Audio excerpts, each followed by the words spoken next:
បាទសូមជម្រាបសួរពុកម៉ែបងប្អូនគ្នាដែលស្រឡាញ់និងចូលចិត្តបាទជួយគាំទ្រមកដល់ Channel YouTube របស់ខ្ញុំបាទនៅក្នុង clip វីដេអូចំណេះដឹងនេះដែរបាទខ្ញុំចង់បង្ហាញបងប្អូននោះពីរបៀបបាទប្លុកលេខទូរស័ព្ទបាទខលមករំខានឬក៏តែមករំខានណាបាទហើយនឹងរបៀបទៅបាទដោះប្លុកវិញហើយនៅវីដេអូនេះដែរខ្ញុំលើកយកទូរស័ព្ទដៃពីរដើមមកបង្ហាញបងប្អូនតែម្ដងណាមានបាទ Samsung ហើយនឹងបាទ Oppo ហើយសូមធ្វើការបែរកាមេរ៉ាបន្តិចដើម្បីបង្ហាញបងប្អូនប្រិយទូរស័ព្ទដៃពីរដើមតែម្ដងណាបាទបើសិនជាមានលេខទូរស័ព្ទណាដែលជាយាមតែមករំខានបងប្អូនឬក៏ខលមករំខានបងប្អូនហ្នឹងបងប្អូនក៏អាចធ្វើការបាទប្លុកបាទគាត់បដិអាសន្នសិនបានដែរហើយចាំបងប្អូនតនេះចាំបងប្អូនធ្វើការបាទដោះប្លុកឬក៏បាទឈប់បិទខ្ទប់គាត់វិញណាបាទហើយតើបងសូមយកទូរស័ព្ទដៃបាទ Samsung មកបង្ហាញបងប្អូនមុនបាទទូរស័ព្ទដៃ Oppo បាទទុកក្រោយបាទអញ្ចឹងដំបូងបងប្អូនចូលមកកន្លែងខលបងប្អូនធម្មតាមកបាទខលតាមលេខហ្នឹងចុចទៅលើលេខហ្នឹងមករួចហើយលើស័ព្ទដៃ Samsung បងចុចពាក្យថាបាទថ្មីនេះបាទនោះនឹងបង្ហាញលេខទូរស័ព្ទដែលខលបងប្អូនបាទអញ្ចឹងទូរស័ព្ទដែលខលមកថ្មីគឺនៅខាងលើណាបាទអញ្ចឹងនៅខាងក្រោមនេះគឺលេខទូរស័ព្ទដែលខលមករៀងយូរដែរហើយណាបាទអញ្ចឹងបើសិនជាបងប្អូនចង់ធ្វើការបាទប្លុកលេខទូរស័ព្ទមួយណាបងចុចទៅលើលេខទូរស័ព្ទមួយហ្នឹងមកហើយខ្ញុំចង់ធ្វើការបង្ហាញបងប្អូនលើលេខទូរស័ព្ទមួយនេះដែលសញ្ញោរបស់ខ្ញុំឬក៏ខលរបស់ខ្ញុំបាទញឹកញយហ្នឹងបងប្អូនណាបាទអញ្ចឹងចង់ធ្វើការប្លុកគាត់ហ្នឹងបាទរួចហើយចុចទៅលើលេខទូរស័ព្ទហ្នឹងមកបាទរួចហើយបងប្អូននឹងចេញរងអញ្ចឹងបងប្អូនយកចុចទៅលើសញ្ញាត្រេ3ណាបាទចុចលើត្រេ3ហ្នឹងមកបាទរួចហើយនឹងចេញតម្រងបែបអញ្ចឹងរួចហើយបងប្អូនរកមើលខាងក្រោមនេះបងប្អូនរកមើលពាក្យថាខ្ទប់ឬក៏ភាសាអង់គ្លេសគេដាក់ថា block អញ្ចឹងបងប្អូនមើលតែសញ្ញាហ្នឹងមកលើស័ព្ទដៃបាទ Samsung ណាអញ្ចឹងចុចពីលើហ្នឹងមករួចហើយបងប្អូនចុចពាក្យថាបាទខ្ទប់ម្ដងទៀតមកដើម្បីបាទខ្ទប់លេខនេះគេដាក់ថាខ្ទប់លេខហ្នឹងពេលបងប្អូនចុចហើយបងប្អូននឹងចេញរងចឹងនេះបាទចេញតម្រងដូចជាសញ្ញាឆ្វែងបាទឬក៏សញ្ញាហាមចូលអញ្ចឹងណាប៉ុន្តែបើសិនជាបងប្អូនអត់ទាន់ចុចកន្លែងពាក្យថាបិទខ្ទប់ហ្នឹងទេឥឡូវសូមដោះសិនបាទបងប្អូនដោះទៅនេះនៅកន្លែងលេខហ្នឹងអត់ឃើញមានសញ្ញាហ្នឹងទេប៉ុន្តែបើសិនជាបងប្អូនចុចពាក្យថាខ្ទប់ហ្នឹងនោះនឹងឡើងសញ្ញាបែបហ្នឹងណាបាទអញ្ចឹងលេខទូរស័ព្ទហ្នឹងនឹងខលមកបងប្អូនលេខចូលឧទាហរណ៍ថាខ្ញុំយកលេខហ្នឹងខលមកលេខទូរស័ព្ទនេះចុះបាទខលមកគឺជាប់រវល់រហូតបងណាសាកល្បងមើលបញ្ហាកំពុងជាប់រវល់ប៉ុន្តែគេផ្ដល់សញ្ញាមកនេះលើបងប្អូនមើលម៉ោងនេះម៉ោង16:54ម៉ោង16:54ប៉ុន្តែលោតតែមួយផ្លែតទេលើសាកមករបស់ម្ដងទៀតណាបាទចុចមកស៊ី1បាទលោតមួយផ្លែតមក2ដងនេះបាទអញ្ចឹងបើសិនជាបងប្អូនហើយដៃរវល់បាទលែងរវល់ហើយបងប្អូនធ្វើការដោះគាត់វិញបងប្អូនគ្រាន់តែចូលមកលើកន្លែងខលធម្មតាហ្នឹងមកបាទរបៀបដោះគឺមាន2ទម្រង់ណាបាទអញ្ចឹងសូមបង្ហាញបាទទម្រង់ទី1ឬក៏ជំហានទី1សិនបាទអញ្ចឹងបើសិនជាបងប្អូននៅមានលេខថ្មីបងប្អូនចុចដៃហ្នឹងមកនោះនឹងឃើញលេខទូរស័ព្ទដែលបានប្លុកហើយណាបាទអញ្ចឹងបើសិនជាបងប្អូនចង់ធ្វើការប្លុកដោះប្លុកគាត់ទាំងហ្នឹងក៏បានដែរបាទអញ្ចឹងបងប្អូនចុចទៅលើហ្នឹងមកចុចលើលេខទូរស័ព្ទរបស់គាត់ហ្នឹងមករួចហើយចុចសញ្ញាត្រេ3វិញដដែលណាបាទរួចហើយ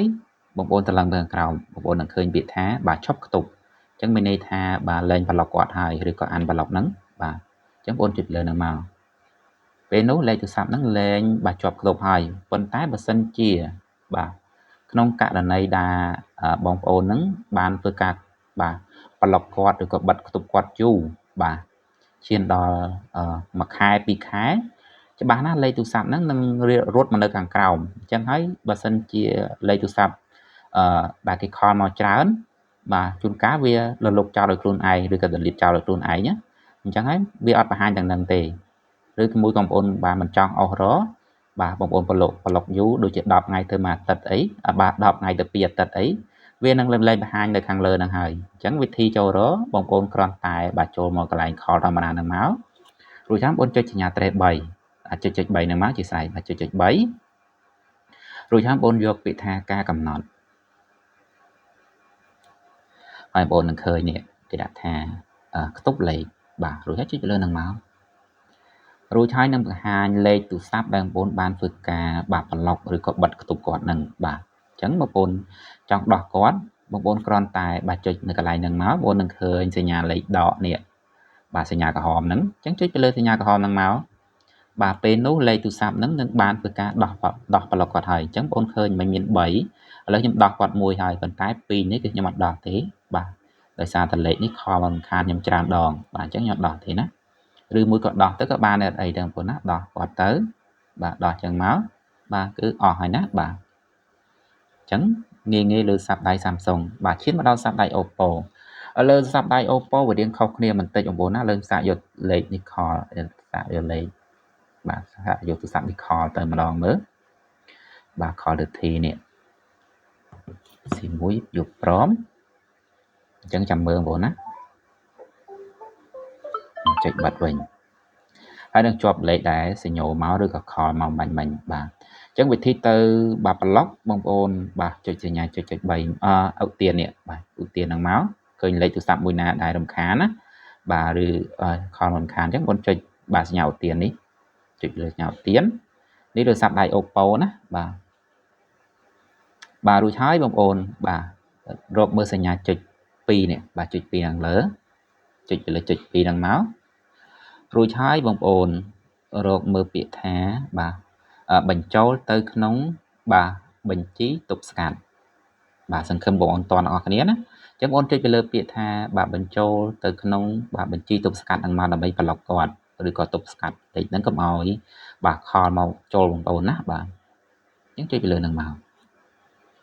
បាទរួចហើយចុចអក្សរក្រហមម្ដងទៀតមកបាទបញ្ចូលទៅបញ្ជីទប់ស្កាត់ហ្នឹងមកបាទពេលនោះលេខលេខហ្នឹងដូចជាអត់មានក្ឡើងសញ្ញាអីទេបាទអត់ឃើញសញ្ញាអីទេប៉ុន្តែវាបាត់ចេញពីកន្លែងខលមកហ្នឹងហើយលើសាកល្បងយកលេខខលមកម្ដងទៀតមើល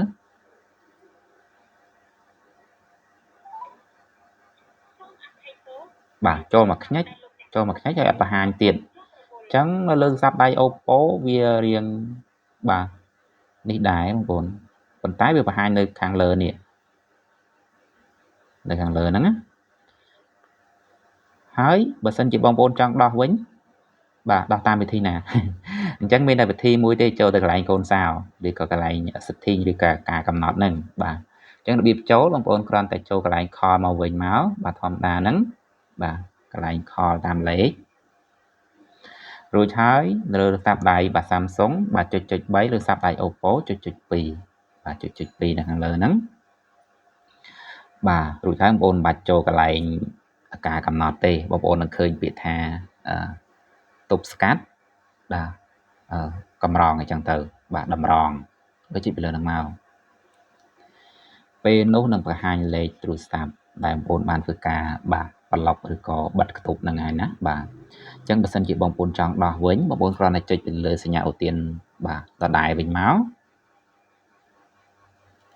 បាទរួចហើយចុចលើត្រេត2អញ្ចឹងលើលេខទូរស័ព្ទចុចលើត្រេត2ហើយបងប្អូននឹងឃើញពាក្យថានេះលុបចេញពីបញ្ជីទប់ស្កាត់អញ្ចឹងចុចលើនឹងមកពេលនោះបាទបងប្អូនលេងបាទប្លុកគាត់ហើយបាទ